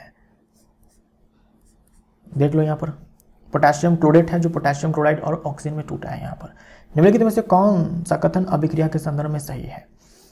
यह एक अपघटन अभिक्रिया तथा ऊष्माशोषी प्रकृति की है। साफ साफ आपको दिख रहा है एक अभिकारक टूट गया, दो उत्पाद में अपघटन अभिक्रिया है। ऊष्मा यहाँ पर देनी पड़ रही है तो ऊष्मा शोषी अभिक्रिया है, ये सही है। संयोजन अभिक्रिया नहीं है, यह अपघटन अभिक्रिया है। बिल्कुल ऊष्मा के निकलने के साथ संपन्न होती है, नहीं, ऊष्मा तो हमें यहाँ पर देनी पड़ रही है। यह एक प्रकाश रासायनिक अपघटन अभिक्रिया नहीं, हम यहाँ पर ऊष्मा दे रहे हैं तो ये अपने आप में ऊष्मीय अपघटन अभिक्रिया या फिर तापीय अपघटन अभिक्रिया है। ए हमारा राइट आंसर। निम्नलिखित में से कौन से प्रक्रियाओं में रासायनिक अभिक्रिया होती है। देखो रासायनिक अभिक्रिया जब होगी ना तब नया पदार्थ आपको बनता दिखेगा, नया पदार्थ बनता है, ठीक। अब देखो एक गैस सिलेंडर में निम्न दाब पर ऑक्सीजन गैस का भंडारण, एक गैस सिलेंडर में निम्न दाब पर नहीं होना चाहिए, मेरे ख्याल से उच्च दाब पर होना चाहिए। खैर सीधा याद रखो कि गैस सिलेंडर में आपने ऑक्सीजन गैस को स्टोर किया हुआ है ना, उच्च दाब पर ही मान लो कि स्टोर किया हुआ है, तो उससे क्या ही फर्क पड़ता है। आप गैस को कंप्रेस करते हो क्यों, अधिक गैस के अधिक आयतन को कम आयतन वाले सिलेंडर में भरने के लिए, है ना, ताकि बहुत ज्यादा आयतन जो है कम आयतन के सिलेंडर में आ जाए, इसलिए इससे कोई नया पदार्थ नहीं बनता है। आपने एयर को लिक्विड में कन्वर्ट कर दिया, कोई नया पदार्थ नहीं बनता है, अवस्था का परिवर्तन है। आपने चीनी की प्याली में पेट्रोल को डाल दिया, उसका वाष्पीकरण हो जाएगा, नया पदार्थ नहीं बनता है। उच्च ताप पर वायु की उपस्थिति में कॉपर के तार को गर्म करना है। भाई कॉपर के तार को आपने गर्म किया वायु की उपस्थिति में, तो उसके ऊपर जो है कॉपर ऑक्साइड की एक परत बनती है, कॉपर ऑक्साइड, कॉपर 2 ऑक्साइड। हम लोगों ने देखा था ना थोड़ी देर पहले हम लोगों ने देखा था, ये काले रंग का जो है यहाँ पर पदार्थ बनता है, तो नया पदार्थ बनता है, तो ये अपने आप में रासायनिक अभिक्रिया या फिर रासायनिक परिवर्तन है। निम्नलिखित में से कौन सी रासायनिक अभिक्रिया में अभिक्रिया ताप पर क्रिया कारकों एवं क्रिया फलों की अवस्थाओं को सही संकेत चिन्हों द्वारा प्रदर्शित किया गया है। अभिक्रिया ताप पर यानी कि रिएक्शन टेम्परेचर पर, रिएक्शन टेम्परेचर पर, जिस टेम्परेचर पर रिएक्शन जो है हो रही है उसी टेम्परेचर पर जो है जो भी प्रोडक्ट्स यहाँ पर बन रहे हैं, जो भी रिएक्टेंट है, जो भी प्रोडक्ट्स हैं, यानी जो भी अभिकारक है, जो भी उत्पाद है, वो सब जो बन रहे हैं उनकी अवस्थाओं को सही संकेत चिन्ह द्वारा प्रदर्शित किया गया है। जिस तापमान पर अभिक्रिया हो रही है उसी तापमान पर अभिकारक की अवस्था क्या है, उत्पाद की अवस्था क्या है, उसको सही चिन्ह से यहां पर दर्शाया गया है। कौन से विकल्प में? देखो यहां पर हम जानते हैं कि हाइड्रोजन को जब जलाया जाता है ऑक्सीजन के प्रेजेंस में तो जल बनता है। हाइड्रोजन को जब जलाया जाता है, हाइड्रोजन गैस को जब जलाया जाता है ऑक्सीजन गैस के प्रेजेंस में तो जल बनता है। अब जल तो बनता है लिक्विड के फॉर्म में, लेकिन जब हाइड्रोजन को जलाया जाता है ना, वहां पर हाइड्रोजन के जलने से टेम्परेचर बढ़ता है। हाइड्रोजन को जलाया जाता है वहां पर क्या होता है, टेम्परेचर जो है, जो तापमान है वो बहुत ही ज्यादा उच्च होता है। उच्च होने के कारण ये जो जल है ये वाष्प के रूप में यहां पर हमें दिखेगा। रिएक्शन टेम्परेचर आपको बोल रखा है इसीलिए कि भाई जिस ताप पर अभिक्रिया हो रही है ना उसी ताप पर आपको जो उत्पाद मिल रहा है और जो यहाँ पर अभिकारक है, सभी की अवस्था को देखना है। सही। तो जिस ताप पर हाइड्रोजन को जलाया जाता है ऑक्सीजन के प्रेजेंस में, अगर हाइड्रोजन को जलाया जाएगा ऑक्सीजन के प्रेजेंस में तो वहाँ पर वैसे भी ऊष्मा का उत्सर्जन जो है काफ़ी होगा, और उस ताप पर जो है जल जो है भाप के रूप में होगा, जल जो है भाप के रूप में होगा। तो हमारा आंसर जो है देखो यहाँ पर हो जाएगा ये डी हमारा राइट आंसर। ये याद रखिएगा, आपके एग्जाम में पूछा जा सकता है। अगर मान लो रिएक्शन टेम्परेचर नहीं लिखा होता तो हम सीधा बोलते हैं कि हाइड्रोजन गैस को ऑक्सीजन में जलाया जाता है तो यहाँ पर जल जो है बनता है लिक्विड फॉर्म में, लेकिन आपसे रिएक्शन टेम्परेचर पर पूछ रखा है ना। रिएक्शन टेम्परेचर जिस समय ये काम हो रहा है उस समय जो तापमान है उस पर जल जो है आपको गैसीय अवस्था में दिखाई पड़ेगा। निम्नलिखित में से कौन सी संयोजन अभिक्रिया है? तो संयोजन अभिक्रिया में एक ही उत्पाद बनेगा। यहाँ पर एक उत्पाद दिख रहा है बनता हुआ, यहाँ पर एक उत्पाद दिख रहा है बनता हुआ, यानी कि 2 और 3 है हमारा राइट आंसर। ठीक, ये विस्थापन अभिक्रिया है, ये अपघटन अभिक्रिया है। 2 और 3 वाला विकल्प कौन सा हो जाएगा? डी। निम्नलिखित रासायनिक अभिक्रिया के लिए संतुलित अभिक्रिया कौन सी है? एग्जाम का पूछा हुआ क्वेश्चन है, 2022 में पूछा गया था। एग्जाम्पलर के सारे एमसीक्यूज हम लोगों ने कवर कर लिए हैं। तो देखो, हाइड्रोजन और ब्रोमीन के बीच में जब अभिक्रिया होती है तो बनता है हाइड्रोजन ब्रोमाइड। ये संतुलित रासायनिक अभिक्रिया है। डी हमारा राइट आंसर हो जाएगा। यहाँ पर H लिखा हुआ है तो H थोड़ी ना होता है, हाइड्रोजन गैस जो है H2 होता है, गलत हो जाएगा। यहाँ पर देखो, ब्रोमीन जो है लिक्विड के फॉर्म में होता है लेकिन Br2 होता है। ब्रोमीन जो लिक्विड के फॉर्म में होता है वो Br2 होता है, यानी ब्रोमीन जो है Br के फॉर्म में एग्जिस्ट नहीं करता है, Br2 के फॉर्म में एग्जिस्ट करता है। यहाँ पर केवल Br दिया हुआ तो गलत हो जाएगा, यहाँ पर केवल H दिया हुआ, यहाँ पर केवल Br दिया हुआ तो ये भी गलत हो जाएगा। डी हमारा right answer. Ferrous sulphate crystal के पूर्ण अपघटन के दौरान कौन सी गैस निकलती है? मैंने आपको पिछले वाले पार्ट में बताया हुआ था। एग्जाम में देखो पूछा गया है ये अभिक्रिया, और आगे भी पूछा जाएगा, आगे भी पूछा जाएगा। जब फेरस सल्फेट को गर्म किया जाता है तो फेरिक ऑक्साइड बनता है, साथ में सल्फर डाइऑक्साइड और सल्फर ट्राइऑक्साइड, ये दोनों गैस मुक्त होती है। ठीक, कौन सी अभिक्रिया द्विविस्थापन अभिक्रिया का एक उदाहरण है? यहाँ पर लेड ने कॉपर क्लोराइड से कॉपर को विस्थापित किया है, विस्थापन अभिक्रिया है। यहाँ पर आयरन ने कॉपर सल्फेट के विलयन से कॉपर को विस्थापित किया है, विस्थापन अभिक्रिया है। यहाँ पर जिंक कॉपर सल्फेट के विलयन से जिंक कॉपर को विस्थापित किया है।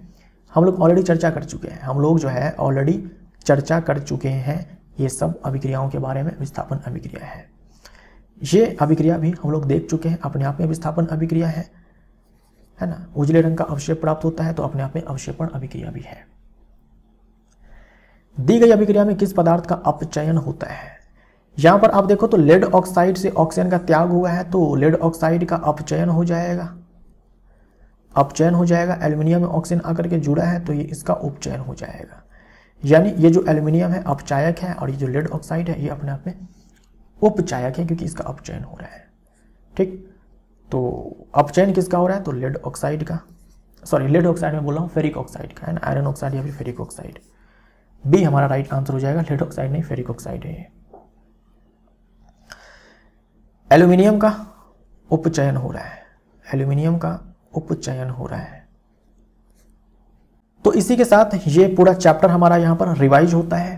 हम लोगों ने बहुत सारे प्रश्नों को किया है और अच्छे से रिवाइज कर लिया है, सारे रिएक्शंस को हम लोगों ने कवर कर लिया है।